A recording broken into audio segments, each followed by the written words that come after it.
¿Cómo están todos? Bueno, en esta oportunidad quería hablar un poco sobre lo que tiene que ver con el intercambio telegráfico y vamos a analizar modelos de telegramas. Nosotros vamos a poder apreciar que el tema de los modelos es una cuestión realmente popular, porque hay mucha bibliografía, hay muchos libros, hay muchos artículos escritos en base a ciertos modelos de telegramas o cartas documento. En primer lugar, es importante señalar que el intercambio telegráfico debe ser perfecto. El intercambio telegráfico es la base fundamental que luego nosotros vamos a utilizar para lo que tiene que ver la interposición de la demanda. Es decir,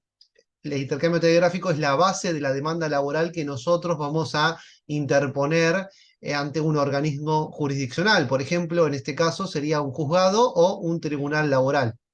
en el marco de la provincia de Buenos Aires, ¿no? Un juzgado en Capital Federal de primera instancia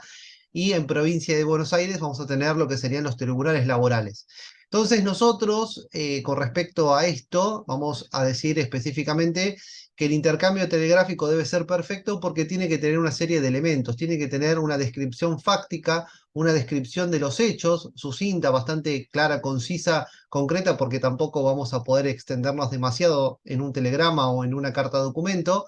pero la realidad es que estos hechos van a ser fundamentales para luego cimentar lo que sería la demanda laboral. Entonces, en el telegrama nosotros vamos a hacer una descripción sintética de la relación de trabajo y luego esa descripción sintética va a tener que ser extendida, vamos a tener que explayarnos un poco más en lo que tiene que ver con la demanda laboral. Entonces, nosotros vamos a ver una serie de modelos, seguidamente vamos a ver una serie de modelos que tienen que ver con los telegramas habitualmente utilizados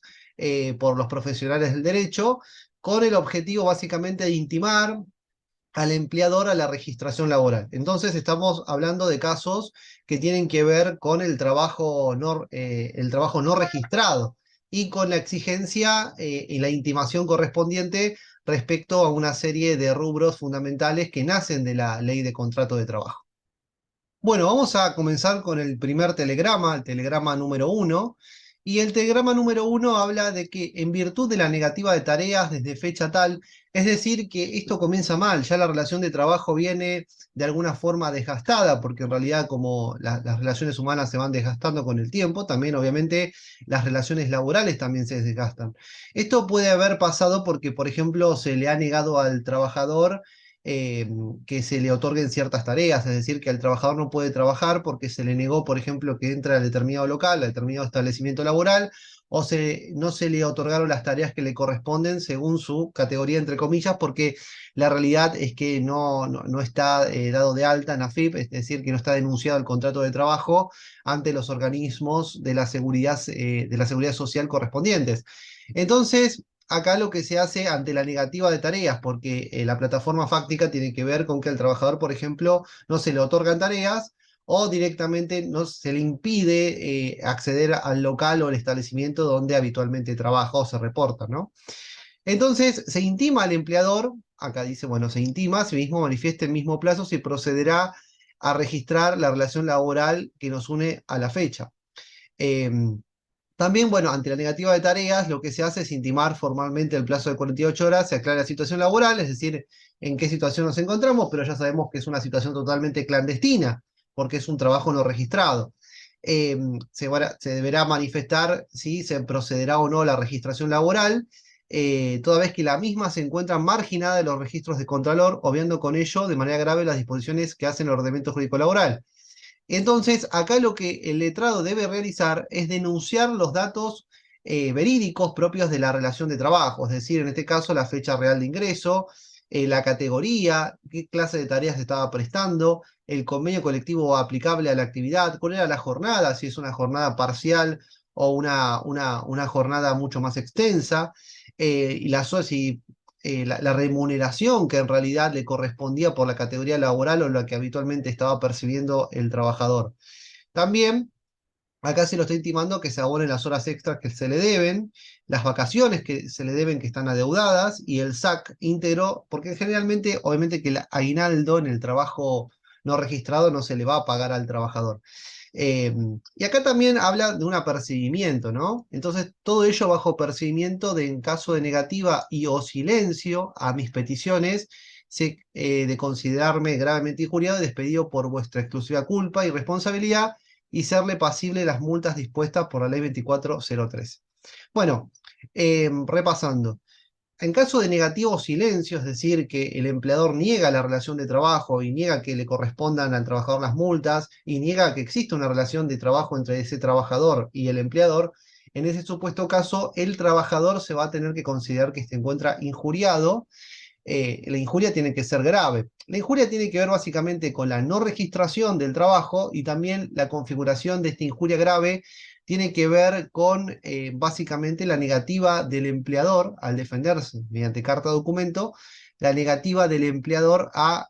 registrar al trabajador de forma correspondiente. La ley básica que vamos a utilizar en lo que tiene que ver con esta intimación es la ley 24.013, que es la Ley Nacional de Empleo. Específicamente, la ley 24.013 tiene una serie de disposiciones bastante interesantes en referencia a multas e indemnizaciones respecto al trabajo no registrado, parcialmente registrado o falsa fecha de ingreso. Todos estos elementos se encuentran directamente en lo que serían los artículos 8, 9 y 10, y también el artículo 11 habla de una serie de cuestiones procedimentales que se van a tener en cuenta. También el artículo 15, ¿no? Pero bueno, básicamente esta es una intimación por negativa de tareas para que se aclare la situación laboral, que es lo que pasa habitualmente cuando, por ejemplo, al trabajador se lo despide de forma verbal o se le dice no vengas a trabajar mañana y el trabajador está no registrado. Y este despido verbal en realidad lo que hace es romper la relación de trabajo y el trabajador no sabe qué hacer y por lo tanto va a tener que ir a un profesional va a tener que recurrir a un abogado y asesorarse jurídicamente. Básicamente la intimación es por el plazo de 48 horas, ¿no? Es un plazo para que el empleador se exprese si va a registrar o no al trabajador y también se le otorga un plazo de 30 días para que proceda directamente a la denuncia de ese contrato de trabajo ante los organismos de la seguridad social correspondientes, ¿no? A su vez también se tiene que intimar al empleador a acreditar fehacientemente haber dado efectivo ingreso a los pagos de aportes y contribuciones sociales bajo apercibimiento eventualmente de reclamar de ser necesario la multa combinatoria del artículo 132 bis. Por una cuestión lógica, obviamente que el trabajo no registrado eh, no se realizan los ingresos en ese tipo de trabajos no registrados, o habitualmente se los conoce coloquialmente como en negro, no se realiza el correspondiente ingreso de pagos y aportes, ¿no? A los organismos de la seguridad social. Y a su vez también acá se indica que se va a hacer una copia en virtud del artículo 11, que tiene el artículo 11 de la 24013, tiene unas cuestiones muy interesantes relacionadas con lo que sería básicamente lo procedimental a nivel administrativo, porque hay que enviar una copia dentro de las 24 horas a FIP de este primer telegrama, ¿no? Y después, bueno, se le expresa que al empleador que queda usted debidamente y formalmente notificado, intimado y emplazado de pago. Con respecto a la estructura de un telegrama, ustedes van a tener en cuenta que es una intimación por un plazo bajo apercibimiento de algo. Esto quiere decir, se le intima al plazo de 48 horas a manifestar si va a registrar esa relación de trabajo o manifestar básicamente o que se regularice esa situación de trabajo o que se manifieste, por ejemplo, para que se aclare la situación laboral de ese trabajador que se le impidió acceder a determinado establecimiento laboral. Luego también se va a desarrollar todos los elementos fácticos que tienen que ver con la denuncia de la información verídica o de los datos propios de esa relación de trabajo. Obviamente se tiene que lo describir de forma consistente, de forma concreta y sintética, porque después eso hay que extenderlo en una futura e hipotética demanda laboral. Y después, básicamente, tenemos el apercibimiento, ¿no? En caso de que, por ejemplo, no sé, ante la negativa del empleador y en caso del silencio del empleador, que el silencio del empleador tiene bastante peso en el intercambio telegráfico, porque de alguna forma está consintiendo la veracidad propia de lo expresado y denunciado en el telegrama, la realidad es que básicamente, en ese caso, lo que se está realizando, lo que se interpreta es que el empleador no le da bolilla al trabajador. Y en ese caso, ante la negativa o el silencio, el rechazo que realiza el empleador mediante carta documento, Lo que va a pasar básicamente es que, bueno, se dé por finiquitada, por finalizada lo que tiene que ver con la relación de trabajo, y en ese caso, básicamente el trabajador se va a considerar injuriado ante esa postura defensiva o esa postura omisiva por parte del empleador. Entonces, el trabajador se va a considerar despedido por exclusiva culpa del empleador y ahí se va a romper la relación de trabajo. Ese es el apercibimiento. En realidad, el apercibimiento es la consecuencia jurídica de la intimación realizada por telegrama. Y ese apercibimiento tiene que ver con considerarse injuriado y considerarse despedido por exclusiva culpa del empleador. Por lo tanto, repasando, entonces nosotros vimos que en el intercambio telegráfico tiene una estructura básica que tiene que ver con una intimación, con un plazo de 48 horas ante la negativa de tareas del empleador para que se aclare la situación laboral o para que proceda a registrar o denunciar ese contrato de trabajo ante los organismos de la seguridad social que correspondan, bajo un apercibimiento de considerarme injuriado, que es la consecuencia jurídica del artículo 242 de la Ley de Contrato de Trabajo, y,